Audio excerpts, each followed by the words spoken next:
சிவா இந்த மாதிரி வெள்ளிப்பிள்ளையாகரை 164 ராசபட்ச கிட்ட இருக்க நியர் கன்சான் கோயில் பார்க்கல. இப்ப நம்ம பார்க்க போறது வந்து அத்திமர விநாயகர்.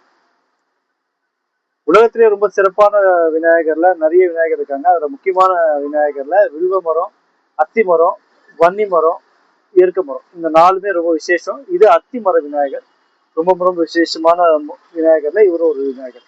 இவர் வந்து இடம்புரி விநாயகர், அதாவது சாரி, இது வலம்புரி விநாயகர். ரைட் சைட்ல இருக்கக்கூடிய விநாயகர் வளங்களை போக்கக்கூடிய, வளங்களை அள்ளி கொடுக்கக்கூடிய வலம்புரி விநாயகர் வீட்டுல வைக்கிறது செல்வ செழிப்போட இருக்கும். வீட்டுல வந்து பண வரவு நல்லா இருக்கும். இதுல இடம்புரி விநாயகர் வரும். இந்த தும்பிக்கை வந்து லெஃப்ட் சைட்ல இருக்கிற மாதிரி வரும், இடது கை பக்கமா வரும். இது வந்து முழுக்க முழுக்க இடர்களை போக்கக்கூடிய விநாயகர். கஷ்டங்களை போக்குவாங்க, நம்மளுக்கு வரக்கூடிய பிரச்சனைகள் எல்லாம் நம்மளை விட்டு விலகிறதுக்கு இந்த இடம்புரி விநாயகர் வைப்பாங்க. இவர் வைக்கிறதுக்கு பணம் சம்பந்தப்பட்ட விஷயத்துக்கு வைக்கலாம். இது தேவைக்கு நம்மளை கான்டாக்ட் பண்ணுங்க. புது புது அப்டேட் நம்ம சேனலை சப்ஸ்கிரைப் பண்ணுங்க.